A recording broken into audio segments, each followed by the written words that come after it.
আজি আমাৰ কেবিনেটত কেইবাটাও সিদ্ধান্ত হয়, কিন্তু মই এটা বিশেষ সিদ্ধান্তৰ বিষয়ে দুটা বিশেষ সিদ্ধান্তৰ বিষয়ে আলোচনা কৰিবলৈ আপোনালোকৰ মাজত আহিছোঁ। মই এনেই সৰুকৈ কৈ গৈছোঁ, যিকেইটা আমাৰ নৰ্মেল সিদ্ধান্ত হয়। মৰাণ আৰু মটক স্বায়ত্তশাসিত পৰিষদৰ বৰ্তমানৰ সদস্য সংখ্যা 22 জন। কেবিনেটে দুইখন স্বায়ত্তশাসিত পৰিষদৰ যিটো আমাৰ সমষ্টি 22ৰ পৰা 27লৈকে বৃদ্ধি কৰিবৰ বাবে সিদ্ধান্ত লয়। ইয়াতে কেবিনেটে আৰু এটা বিশেষ সিদ্ধান্ত লৈছে, যিটো মই আপোনালোকক ক'ব খুজিছোঁ। সেইটো হৈছে অসমৰ স্কুলবিলাকত গ্ৰেজুৱেট টিচাৰ ছায়েন্স আছিলে আৰু গ্ৰেজুৱেট টিচাৰ আৰ্টছ আছিলে। কিন্তু আমি এটা অনুভৱ কৰিছোঁ যে স্কুলসমূহত যদি অংকৰ এজন শিক্ষক নাথাকে, তেতিয়াহ'লে শিক্ষা ব্যৱস্থাটো শক্তিশালী হ'ব নোৱাৰে। আগতে গ্ৰেজুৱেট টিচাৰ ছায়েন্সজনে বিজ্ঞানো পঢ়াইছিল, অংকও পঢ়াইছিলে।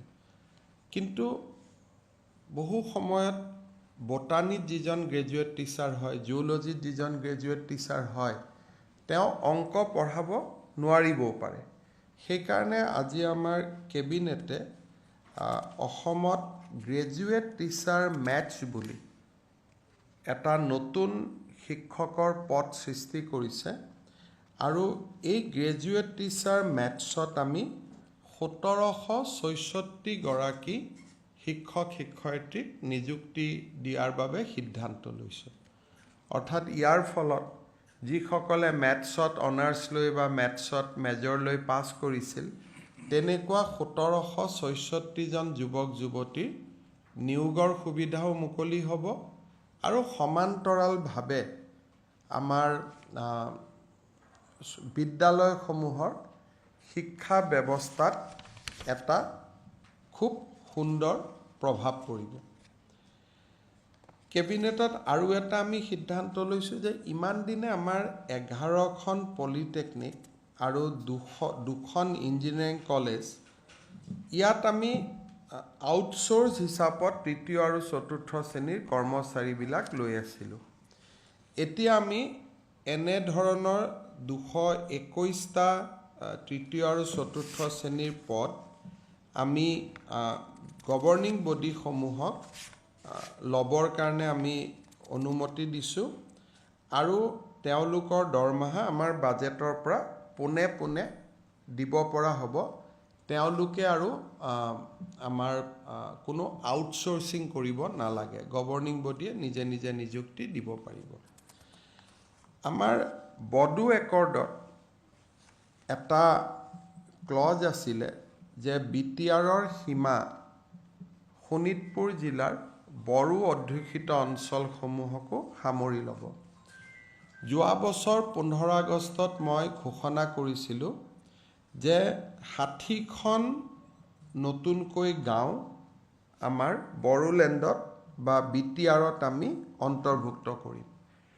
ইতিমধ্যে 41খন গাঁও নতুনকৈ অন্তৰ্ভুক্ত কৰা হৈছিলে, কিন্তু 60খন পাবলৈ আৰু 19খন গাঁও আমি BTRত অন্তৰ্ভুক্ত কৰিব লাগে।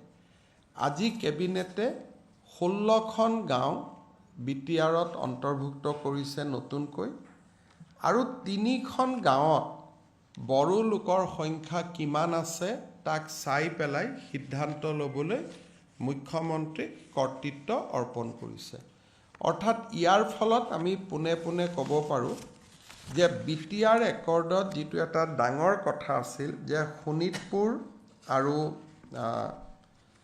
আমাৰ বিশ্বনাথ জিলালৈকে BTRৰ সীমা বৃদ্ধি হ'ব, কিন্তু কেৱল 80শতাংশতকৈ অধিক বড়ো বা জনজাতীয় লোক থকা গাঁৱক লৈহে সম্প্ৰসাৰিত হ'ব। তেনে গাঁও আমি 60খন চিলেক্ট কৰিছিলোঁ। 41খন আগতে আমি অৰ্পণ কৰিছিলোঁ, 19খন আমি কৰিলে আমাৰ প্ৰতিশ্ৰুতি পূৰ্ণ হয় তাৰে আজি আমি 16খন পোনে পোনে অৰ্পণ কৰিছোঁ আৰু 3খনত বড়ো লোকৰ সংখ্যা কিমান তাক এবাৰ পুনৰাই চাবৰ কাৰণে মুখ্যমন্ত্ৰী কেবিনেটে দায়িত্ব দিছে। আজি কেবিনেটত লোৱা এটা ডাঙৰ সিদ্ধান্ত হ'ল ক্ষুদ্ৰ ব্যৱসায়ীসকলক লৈ। আমাৰ GSTৰ আপোনালোকে জানে যে 2017 চনৰ পৰা মোটামুটি অসমত GST বলবৎ হয় আৰু সেই সময়ৰ পৰা বিভিন্ন সময়ত টেক্সৰ যি ক'ব গ'লে ডিপাৰ্টমেণ্টে ভাবে যে টেক্স দিব লাগে, ব্যৱসায়ীসকলে নতুনকৈ GST আহিছে নীতি নিয়ম গম পোৱা নাছিলে। এই ধৰণৰ বিভিন্ন পৰিপ্ৰেক্ষিতত 2017-18 চনত 28,390খন টেক্স ৰিয়েলাইজেশ্যনৰ নটিচ ইছ্যু হৈছিলে। 2018-19 চনত 36,801খন টেক্স ৰিয়েলাইজেশ্যনৰ নটিচ ইছ্যু হৈছিলে। 2019-20ত 39,168 আমাৰ টেক্স ৰিয়েলাইজেশ্যনৰ নটিচ ইছ্যু হৈছিলে। 2020-21 চনত 3,937খন টেক্স ৰিয়েলাইজেশ্যনৰ নটিচ ইছ্যু হৈছিলে আৰু 2021-22ত 2,852খন টেক্স ৰিয়েলাইজেশ্যনৰ নটিচ ইছ্যু হৈছিলে। অৰ্থাৎ যোৱা বছৰ অক্টোবৰ মাহত অসমত 1,11,148 গৰাকী ব্যৱসায়ীৰ বিৰুদ্ধে GST ৰিয়েলাইজেশ্যনৰ নটিচ ইছ্যু হৈছিলে। সেই সময়ত ইলেকশ্যনৰো পৰিৱেশ আছিল। আমি যেতিয়া নিৰ্বাচনৰ প্ৰচাৰ অভিযানৰ কাৰণে গৈছিলোঁ তেতিয়া সৰু সৰু ব্যৱসায়ীবিলাকে আমাক আহি লগ কৰিছিলে যে মোক 5,000 টকা মোৰ GST আছিল, এতিয়া সুদে সৈতে মোৰ 1,00,000 টকা হ'লগৈ। মূলতঃ এই গোটেই ব্যৱসায়ীবিলাক ক্ষুদ্ৰ ব্যৱসায়ী আছিলে। মন্ত্ৰী অশোক সিংঘাল আৰু মন্ত্ৰী অজন্তা নেওগৰ নেতৃত্বত আমি এখন কেবিনেট কমিটি গঠন কৰি দিছিলোঁ আৰু কেবিনেট কমিটিখনে অসমৰ গাঁৱে ভূঞে আৰু বিভিন্ন স্থানত বিশেষকৈ জিলা সদৰসমূহৰ বিভিন্ন ব্যৱসায়ীৰ লগত গৈ বিভিন্ন স্থানত সাক্ষাৎ কৰিছিলে। তাৰ উপৰিও আমাৰ টেক্স অফিচাৰসকলৰ লগতো তেওঁলোকে আলাপ আলোচনা কৰিছিলে আৰু আলাপ আলোচনা কালত এটা কথা প্ৰমাণ হৈছিলে যে বহু ক্ষেত্ৰত যিটো ছফ্টৱেৰৰ পৰা নটিচ যায় তাত এটা সীমা নথকা কাৰণে 1,000 টকা কোনোবাই নিদিলেও নটিচ যায়, 50 কোটি টকা নিদিলেও নটিচ যায়। সীমা এটা নিৰ্ধাৰণ কৰি নোথোৱা কাৰণে বহুত ক্ষুদ্ৰ ব্যৱসায়ী তাতে নটিচ গৈছিল। আজি কেবিনেটে এটা সিদ্ধান্ত ল'লে যে যদি 5 লাখ টকাতকৈ অধিক টেক্স ভেলু হয় তেতিয়াহে ছফ্টৱেৰৰ বেচিছত নটিচ যাব। ইয়াৰ ফলত ভৱিষ্যতে ক্ষুদ্ৰ ব্যৱসায়ীসকল আমাৰ যিটো বিগ ডেটা এনালাইচিছৰ ওপৰত আমি নটিচ পঠাওঁ তাৰ পৰা তেওঁলোকে ৰেহাই পাব। পুৰণা গোচৰসমূহো কেবিনেটে খুব ভাল কৰি পৰ্যালোচনা কৰে আৰু পৰ্যালোচনা কৰাৰ পিছত কেবিনেটত এটা কথা ওলায় যে আমি অকণমান আমাৰ হাতত এটা পাৱাৰ আছে 161 অফ GST Act। এই পাৱাৰটো যদি আমি খুব জুডিচিয়াছলি যদি আমি পূৰণ কৰিব পাৰোঁ তেতিয়াহ'লে 2017-18 চনৰ 10,484টা কেছ আমি ড্ৰপ কৰিব পাৰোঁ আৰু অলপ যদি জুডিচিয়াছলি যদি আমি চাওঁ 2018-19 চনৰো আমি 15,529টা কেছ আমি ড্ৰপ কৰিব পাৰোঁ আৰু 19-20, 20-21, 21-22তো আমি যেতিয়া বিগ ডেটা এনালাইটিক্স ছফ্টৱেৰৰ পেৰামিটাৰটো আমি 5 লাখ টকাত থৈ দিম তেতিয়াহ'লে তাতো আমি বহুত ব্যৱসায়ীয়ে ক্ষুদ্ৰ ব্যৱসায়ীখিনিয়ে এই নটিচৰ পৰা হোৱা যিটো তেওঁলোকৰ গাত বোজা আহি পৰিছে উইথ ইণ্টাৰেষ্ট তাৰ পৰা তেওঁলোকে মুক্ত হ'ব পাৰিব সেইকাৰণে আজি কেবিনেটে সিদ্ধান্ত লৈছে যে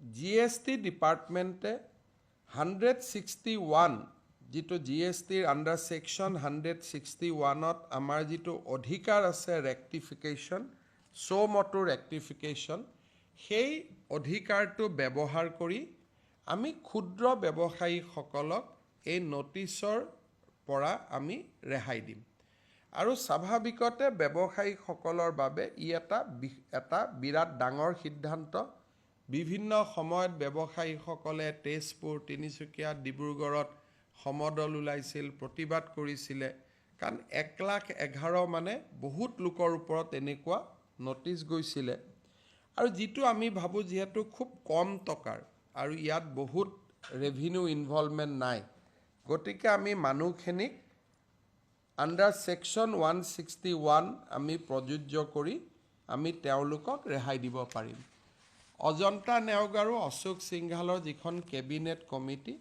তেওঁলোকে যিটো পৰামৰ্শ আগবঢ়াইছিল যে অসম চৰকাৰৰ মটো পাৱাৰ আণ্ডাৰ ছেকশ্যন 161টো প্ৰয়োগ কৰিব লাগে কৰি 5 লাখ টকাৰ তলৰ ক্ষুদ্ৰ ব্যৱসায়ীসকলক আমি এই নটিচৰ যিটো কাঠামো তাৰ পৰা আমি ৰেহাই দিব লাগে কেবিনেটে অতীতৰ কেছখিনিও ৰেহাই দিব সিদ্ধান্ত লৈছে আৰু ভৱিষ্যতৰ কেছখিনিও ৰেহাই দিবলৈ সিদ্ধান্ত লৈছে তাৰ ফলত পুৰণা নটিচ পুৰণা জৰিমনাৰ পৰা সৰু সৰু ব্যৱসায়ীবিলাক মুক্ত হ'ব মই ভাবোঁ যে 1,11,000 মানুহৰ ভিতৰত প্ৰায় 90,000 লোক পোনে বেনিফিটেড হ'ব কেবিনেটৰ এই সিদ্ধান্তৰ কাৰণে আৰু আজি সেই সিদ্ধান্ত কেবিনেটে গ্ৰহণ কৰে তাৰ ফলত বহু ব্যৱসায়ীৰ যিটো তেওঁলোকৰ চিন্তা আছিলে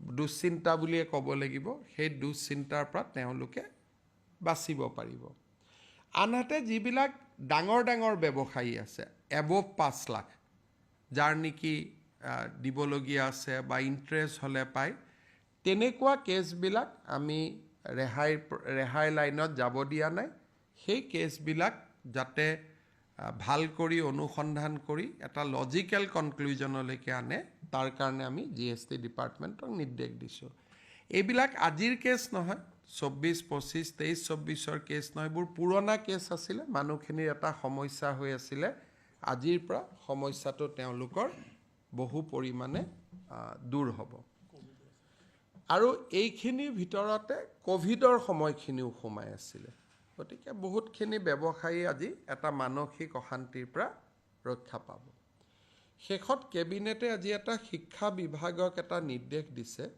খুব ইম্পৰ্টেণ্ট ডিচিশ্যন যে আমাৰ অসমৰ বহুত অঞ্চলত স্থানীয় মাধ্যমত কিছুমান ভাল স্কুল গঢ় লৈ উঠিছে শংকৰদেৱ শিশু নিকেতন জাতীয় বিদ্যালয় বিভিন্ন আমাৰ বৰাক ভেলীত সৰস্বতী শিশু নিকেতন হ'ব বিভিন্ন বিদ্যালয় য'ত নেকি ভাল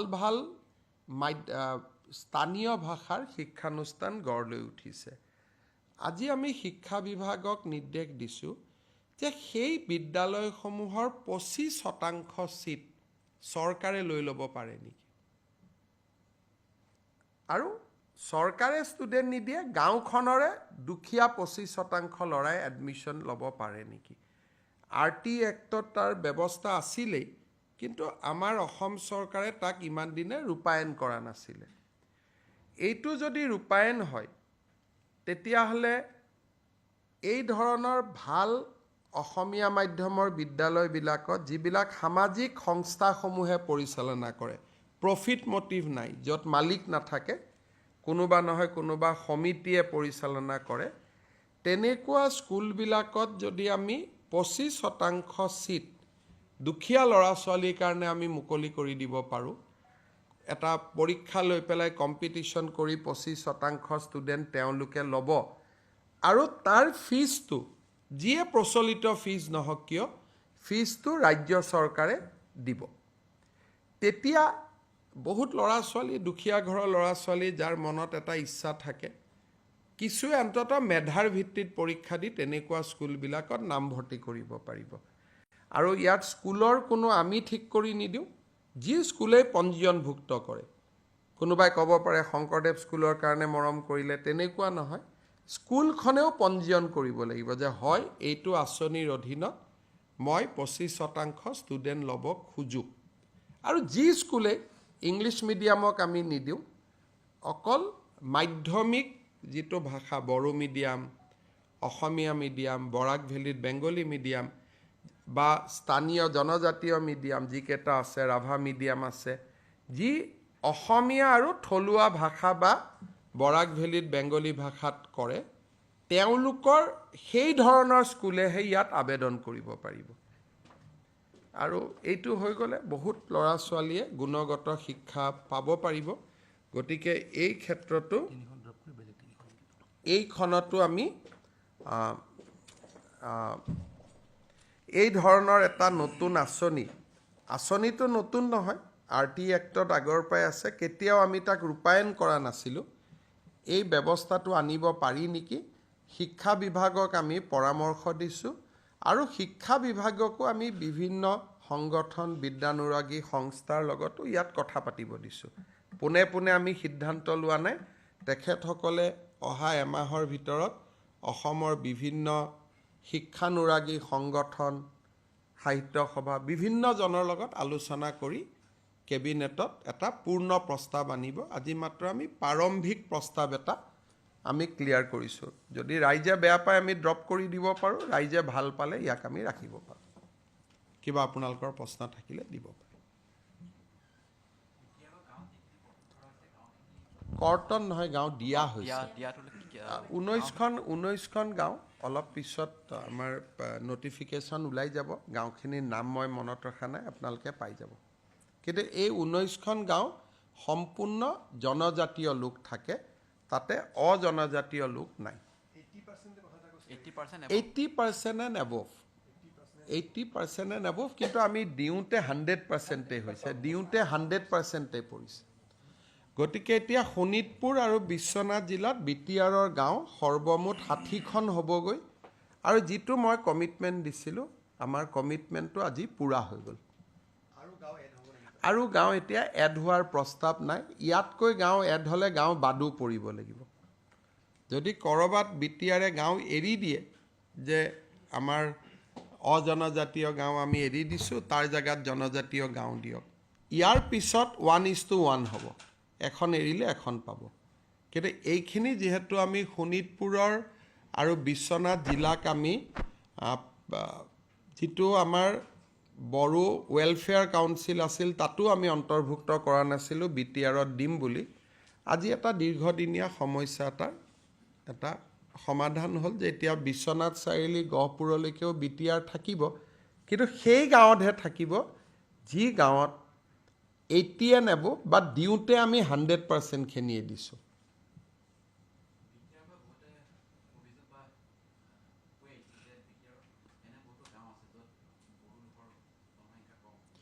এতিয়া কোনোবা এখন যদি আমি ওলাব লাগে, এখন সোমাব লাগিব। কমিটিয়েতো কাম কৰি থাকিব। বহুত আবেদন আছে, আবেদন নিবেদনবোৰ পৰীক্ষাৰ প্ৰক্ৰিয়াটো চলি থাকিব। আমি বহুত ৰাইজৰ পৰা আবেদনো পাইছোঁ, কিন্তু এইখিনি আমাৰ দিবলগীয়া আছিল, আমি দিলোঁ। এতিয়াৰ পৰা কথাটো অলপ বেলেগ ধৰণে, ইনক্লুশ্যন এক্সক্লুশ্যন এতিয়া দুইটাই হ'ব যদি ভৱিষ্যতে কিবা হয়। অকল আৰু ইনক্লুশ্যনেই নহ'ব, এতিয়া এক্সক্লুশ্যনো হ'ব। 60 has been 41 was included earlier. Today Cabinet has approved 19 more, and thereby we have fulfilled commitment made in the BTR Accord. গাঁও স্কুলখনে এটা এণ্ট্ৰেঞ্চ পাতিব, খালি তাত ইকনমিক ক্ৰাইটেৰিয়া এটা আমি দিম, আধ্যবন্ত লোকে নোৱাৰিব। ধৰক মোৰ এখন জাতীয় বিদ্যালয় আছে বাইহাটা চাৰিআলিত, ওচৰৰ যিখিনি গাঁও আছে সেই গাঁৱত এটা পৰীক্ষা হ'ব, 25% স্কুল ষ্টুডেণ্টক তেওঁলোকে পৰীক্ষা পাতি লৈ ল'ব, লোৱাৰ পিছত তেওঁলোকে চৰকাৰক দিব যে মান্থলি 1000 টকা ফিজ ইয়াৰ পৰিৱৰ্তে আমাক দিয়ক। তেতিয়া চৰকাৰে 1000 ইনটু যিমান হয়, 25জন ষ্টুডেণ্ট ল'লে 100জন থাকে 25,000 কৰি মাহত, 25,000 ইনটু 10 মাহ, 2 মাহ স্কুল নাথাকে, 2,50,000 টকা আমি অনুদান কৰি দি থাকিম। আৰু যেতিয়া 3টা বছৰতে শিক্ষাৰ্থী হৈ যাব, অনুদানৰ সংখ্যা 6 লাখ টকা হ'বগৈ। আৰু চব স্কুলতে আমি নিদিওঁ, যিখিনি স্কুলে RT কমপ্লাই কৰে, যিখিনি নীতি নিয়মত হোৱা স্কুল, প্ৰথম স্কুলে আবেদন কৰিব, স্কুল পৰীক্ষা হ'ব, পৰীক্ষা হোৱাৰ পিছত যিখিনি ভাল জাতীয় বিদ্যালয়, শংকৰদেৱ শিক্ষা নিকেতন বা আনো কোনোবা, ইয়াত কোনো নাম বুলি কথা নহয়, খালি মাধ্যমটো অসমীয়া হ'ব লাগিব, বা মাধ্যমটো বড়ো হ'ব লাগিব, বা মাধ্যমটো বৰাক ভেলীত বেংগলী হ'ব লাগিব। আমি ইংৰাজী মাধ্যমৰ স্কুলত নিদিওঁ। হা, BPL মানে আজিকালিতো 4 লাখ টকা বছৰি ইনকাম হ'লে আমি BPL ধৰোঁ, গতিকে আজিকালিতো BPLৰ ডেফিনেশ্যনটো আমি ডাঙৰ কৰি থৈ দিছোঁ। মানে এটা আৰ্থিক মানদণ্ড এটা শিক্ষা বিভাগে নিৰূপণ কৰি দিব যে আমি ইমানটো, এইটো বেছিকেলি দুখীয়া ল'ৰা ছোৱালীৰ কাৰণে, কিন্তু দুখীয়াৰ সংজ্ঞাটো কি হ'ব এইটো শিক্ষা বিভাগে বিভিন্ন দল সংগঠনৰ লগত কথা পাতি ঠিক কৰি দিব। আমি আজিয়ে গোটেইখিনি সিদ্ধান্ত লৈ থোৱা নাই, নহ'লে আমি যদি গোটেইখিনি লৈ লওঁ ৰাইজৰ লগতো কথা পাতিব একোৱেই নাথাকিব। কিন্তু 3টা মূলত সিদ্ধান্ত, ইংৰাজী মাধ্যমৰ স্কুলত নিদিওঁ, নম্বৰ 2 25% মেক্সিমাম, নম্বৰ 3 স্কুলখিনি উচ্চ মান বিশিষ্ট হ'ব লাগিব। এনেই চব স্কুলত দিলেতো ৰাতিয়ে গধূলিয়ে বহুত স্কুল গঢ় লৈ উঠিব, সেইকাৰণে স্কুলখিনি এটা উচ্চ মান বিশিষ্ট হ'ব লাগিব। আৰু যদি ভগৱানে চব ঠিক ঠাক ৰাখে, অহা বছৰৰ পৰা আমি এই স্কিমটো কৰিব পাৰিম আৰু বহুত ল'ৰা ছোৱালী লাভ হ'ব। আৰু অলপ অসমীয়া স্কুলবিলাকৰ, গভৰ্ণমেণ্ট স্কুলৰ লগতে প্ৰাইভেটতো ইংলিছ মিডিয়ামৰ স্কুল নহয়, অসমীয়া মিডিয়ামৰ স্কুল অলপ নিৰ্মাণ হ'ব ইয়াৰ ফলত। নহ'লে যিহেতু ইংলিছ মিডিয়ামৰ স্কুলতহে ষ্টুডেণ্ট আহে, অসমীয়া মিডিয়ামৰ ষ্টুডেণ্ট নাহে, সেইকাৰণে অসমীয়া মিডিয়ামত ভাল প্ৰাইভেট স্কুল হোৱা নাই। ইয়াৰ ফলত 25% ষ্টুডেণ্ট যদি গভৰ্ণমেণ্টৰ পৰা এনচিয়ৰ হৈ থাকে, তেতিয়া হয়তো ভাল অসমীয়া মাধ্যমৰ স্কুল যিবিলাক আছে তেওঁলোকে, এতিয়া ইয়াত যিখন জাতীয় বিদ্যালয় আছে বামুণী মৈদামত, তাতো 25% ল'ব লাগিব। কিন্তু ইংলিছ কেইখনত আমি নিদিওঁ। এইটো হ'লে অলপ, ধৰক আজি বামুণী মৈদামৰ ওচৰতে বহুত দুখীয়া ল'ৰা ছোৱালীয়ে চাই থাকে স্কুলখনৰ প্ৰতি, তেওঁলোক যাব নোৱাৰে। এতিয়া এইটো সুবিধা হ'লে জাতীয় বিদ্যালয় পৰীক্ষা পাতিব, আমি পৰীক্ষা নাপাতোঁ, কিন্তু দুখীয়া ল'ৰা ছোৱালীখিনিৰ মাজত পৰীক্ষা পাতি 25% ষ্টুডেণ্ট তেওঁলোকে ল'ব, আৰু বেলেগ ষ্টুডেণ্টে যিমান ফিজ দিয়ে আমিও সিমানেই দি দিম, তেওঁলোকৰো ক্ষতি নহ'ল। এটা সুদূৰ প্ৰসাৰী এটা চিন্তাধাৰা এটা শিক্ষাত আনিব খোজা হৈছে।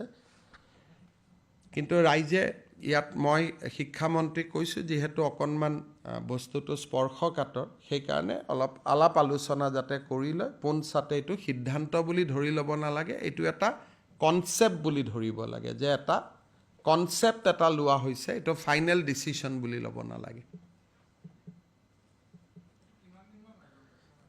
6 মাহ, আমাৰতো অহা বছৰ এডমিশ্যনৰ সময়তহে কৰিব পাৰিম, সিদ্ধান্ত ল'লেওতো আজিয়ে আমি একো কৰিব নোৱাৰোঁ। আমাৰ এডমিশ্যন কোন মাহত হয়? এই বছৰটো, অহা বছৰ এডমিশ্যন কেতিয়া হ'ব? গতিকে সিদ্ধান্তটো আমি যেতিয়াই নলওঁ কিয়, ৰূপায়ণটো 1 এপ্ৰিলৰ পৰাহে হ'ব। গতিকে অহা শিক্ষাবৰ্ষত আমি এইটো কৰিব পাৰিম, এইবাৰ যদি আলাপ আলোচনা কৰি লয়। আৰু আমি জোৰ কৰি পুছ কৰিব খোজা নাই।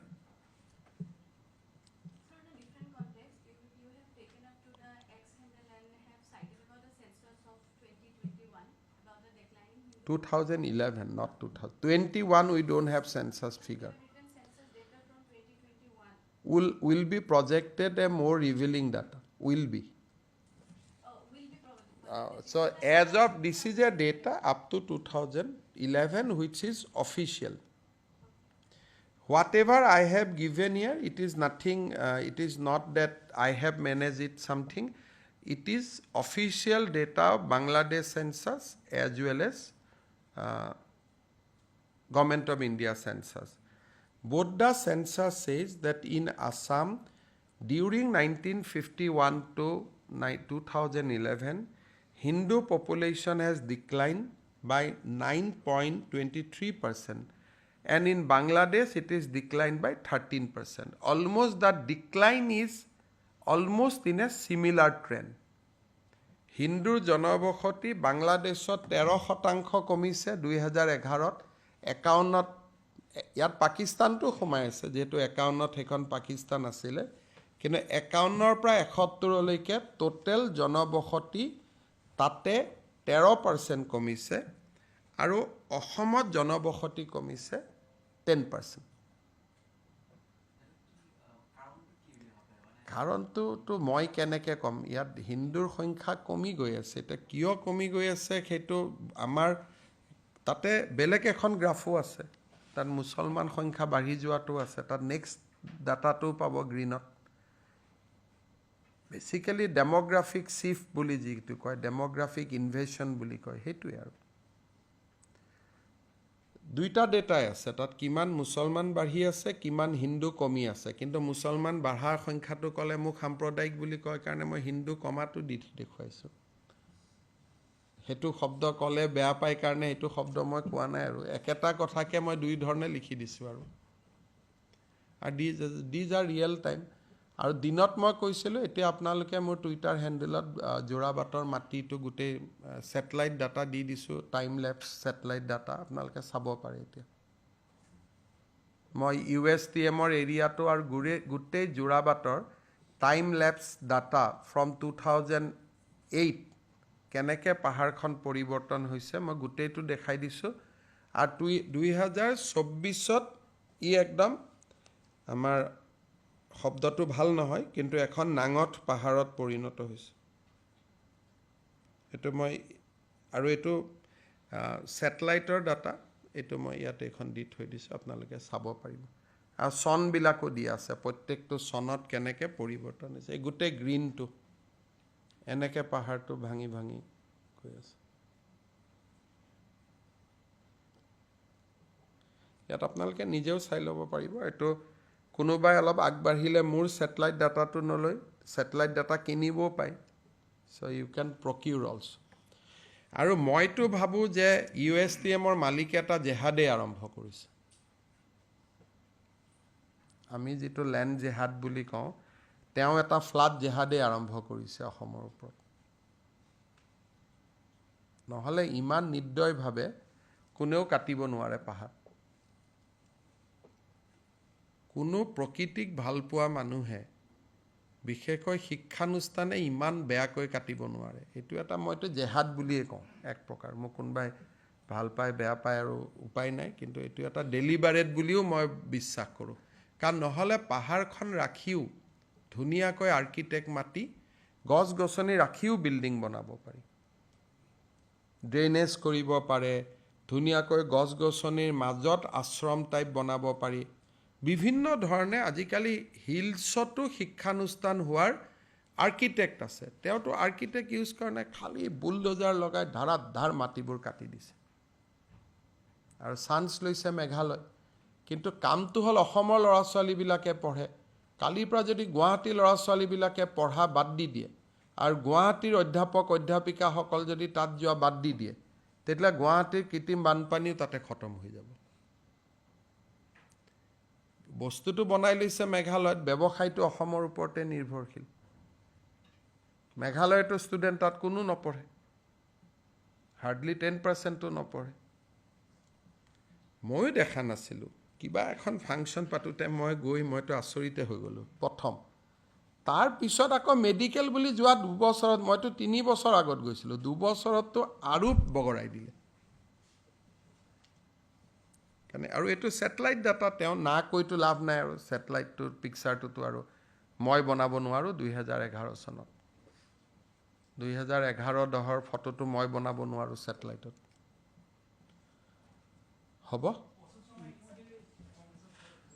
ভাল কথা নহয় ইমান হিন্দু মানুহ কংগ্ৰেছত যায় নহ'লে দুদিন পিছত ৰাজীৱ ভৱনত আপোনালোকেও ভাত খাব নোৱাৰা হ'ব গতিকে অন্তত অলপ হিন্দু মানুহ গৈ আপোনালোকেও ভাত খাব পৰা এটা পৰিৱেশ হৈ থাকিলেতো ভালেই না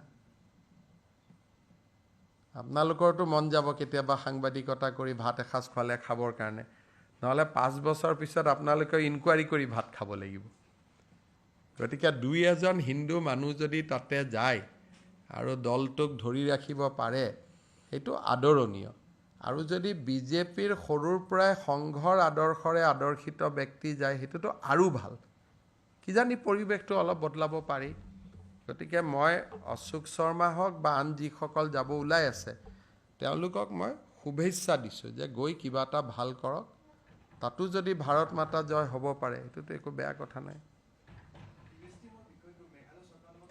মই আজি কনৰাড চাংমা ডাঙৰীয়াক চিঠি এখন দিছোঁ আৰু ৰাতি মই তেওঁক আজি লগো পাম কিন্তু তেওঁলোকে আমাৰ কথা শুনি কিমান নিজে কৰিব পাৰিব মই নাজানো কাৰণ অলৰেডি বহুত কৰিয়ে পেলালে গতিকে এতিয়া কি কৰি উপায়টো হ'ল যে এটা আমাৰ ল'ৰা ছোৱালী নগ'লেই জামেলাটো মৰি যায় তেতিয়া এইবিলাক বিল্ডিঙো বন্ধ হৈ যাব নিজে নিজে গছ গছনি আৰম্ভ হ'ব আমাৰ মানুহবিলাক তাত গৈ থাকিব নালাগেতো ঠিক হৈ যাব ইয়াতে ক'ব পানী উঠিছে আৰু ৰাতিপুৱা গৈ তাত যদি চাকৰি কৰি থাকে তেতিয়াহ'লে দুইটাটো নিমিলিব গতিকে কিছুমান বস্তুৰ উত্তৰ হ'ল ইকনমিক যে অৰ্থনৈতিকভাৱে উত্তৰ দিব লাগে তেতিয়া বহুত বস্তু ঠিক হৈ যায়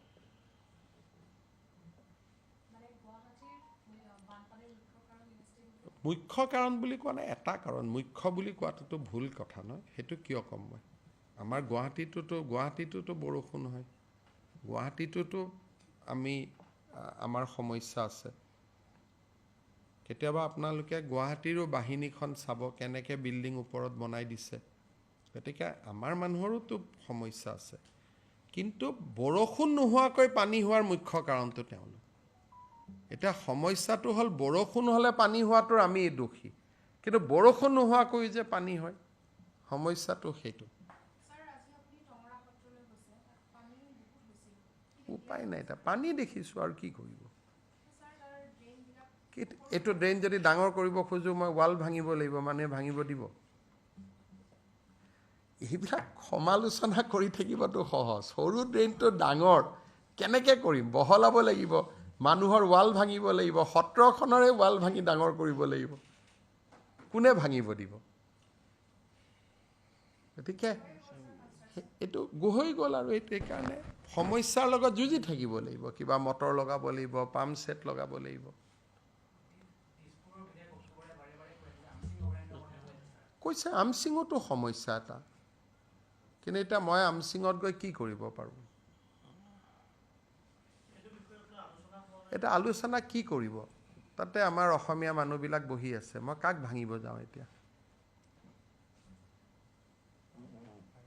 কেনেকৈ ভাঙিব যাওঁ তেতিয়াতো আপোনাৰ এবাৰ অলপ শিল খাকুত হাত দিওঁতে আপোনালোকে কিমান ভিডিঅ' বজাইছে গতিকে আপোনালোকে মোক ইলেকশ্যন হৰুৱাবৰ কাৰণে আমচিং কিয় কৈ থাকে সেইটো ক'বটোতো সহজ কিন্তু আপোনালোকে এবাৰ লিখি দিয়ক যে আপোনালোকে পূৰ্ণ সহযোগিতা কৰিব পৰ্টেলবিলাকে ভিডিঅ' ভাইৰেল নকৰে কাৰোবাৰ ঘৰ ভাঙিলেতো কান্দিবই না যাতে তেতিয়াতো মানুহে নাভাবে যে এওঁ ৰাইজৰ কামত কৰিছে এতিয়াতো এটাই উপায় আছে পানীটো শিল খাকুত নি ডাঙৰ ড্ৰেইন বনাই মেঘালয়ৰ পানীটো তালৈকে লৈ যাব লাগিব তাৰ বাদেতো আমাৰ হাতত একোৱে উপায় নাই গতিকে অহাবাৰ প্লেনিং কৰিব লাগিব আৰু গুৱাহাটী সম্পূৰ্ণ বানপানীৰ পৰা বাচিবই নোৱাৰি ইয়াত মাটি বাৰী কিনাৰ আগতে মানুহে এইটো ভাবিয়ে কিনিব লাগিব যে গুৱাহাটীখন এটা ফুড হিলত থকা প্ৰদেশ যেনেকৈ দিল্লী বা মুম্বাইত বিভিন্ন কাৰণত বানপানী হয় আমাৰ ইয়াতো কৃত্ৰিম বানপানী হ'ব কিন্তু 2-3 ঘণ্টাত আমি পানীটো উলিয়াই দিব পাৰোঁ বা 4 ঘণ্টাত আমি উলিয়াই দিব পাৰোঁ কিন্তু যোৰাবাটত এইটো চলি থাকিলে আমি নোৱাৰোঁ তাৰ কোনো উপায় নাই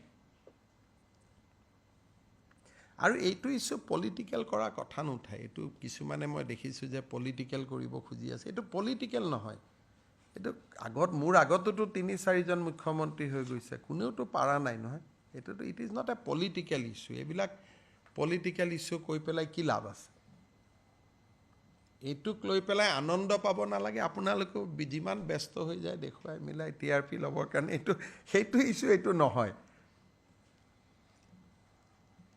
আৰু আপোনালোকে দুইফালে বাজে নহয় আমি কিবা এটা কৰিলে আপোনালোকে কৰাটোতো ধৰিব ধৰক আজি কোনো এতিয়া টঙৰা সত্ৰৰ কথা কৈছে কিন্তু কালি যদি মই সত্ৰৰ ৱালখন ভাঙি দিওঁ আপোনালোকে কি ক'ব শংকৰদেৱ মাধৱদেৱৰ ৱাল ভাঙি দিলে হিমন্ত বিশ্ব শৰ্মা অমুক তমুক ভাগৱতক সন্মান নকৰে এইটো নিউজ কৰিবনে নাই গতিকে আপোনালোকতো ৰেডি না দুইফালে বজাবৰ কাৰণে গতিকে হয়নে নহয় ঠিক আছে হ'ব আমি ফ্ৰেণ্ডশ্বিপ যিটো বন্ধুত্বমূলক ভ্ৰমণ এটা তেওঁলোকো আহে আমিও যাওঁ আলাপ আলোচনা কৰি আছোঁ আৰু যোৱা 3 বছৰ আমি এটা শান্ত অৱস্থাত ৰাখিব পাৰিছোঁ গতিকে আজি অতুল বৰা ডাঙৰীয়া আইজলত গৈছে মুখ্যমন্ত্ৰীক লগ পাব তাৰ পলিটিকেল লিডাৰশ্বিপক লগ পাব আলাপ আলোচনা বন্ধুত্ব যিটো ৰাখিব লাগে স্যাৰ সীমান্তৰ পৰা সাংঘাতিক বাংলাদেশী ইনফিল্ট্ৰেশ্যন হোৱাৰ কথা চলি আছে কি এতিয়ালৈকে হোৱা নাই আমি সুৰক্ষিত কৰি আছোঁ আপোনালোকৰ টীম এটা যাবও পাৰে বাংলাদেশৰ বৰ্ডাৰত আমাৰ অসমৰ বৰ্ডাৰটোলৈকে যোৱাত কোনো বাধা নাই গতিকে অসম পুলিচে যি ধৰণে ডিউটি কৰি আছে BSF যি ধৰণে ডিউটি কৰি আছে আপোনালোকৰ টিভি টীম এটাও তাত যাব পাৰে যে কিবা মানুহ আহিছে নেকি বা গৈছে নেকি এতিয়ালৈকে যি মানুহ আহি আছে তাৰ পাছপোৰ্ট ভিছা আছে অসমৰ যে পঢ়িব গৈছিল ষ্টুডেণ্ট বাকী এজনো অহাৰ খবৰ আমাৰ লগত নাই যদি আপোনালোকৰ লগত আছে আমি ভেৰিফাই কৰিব পাৰোঁ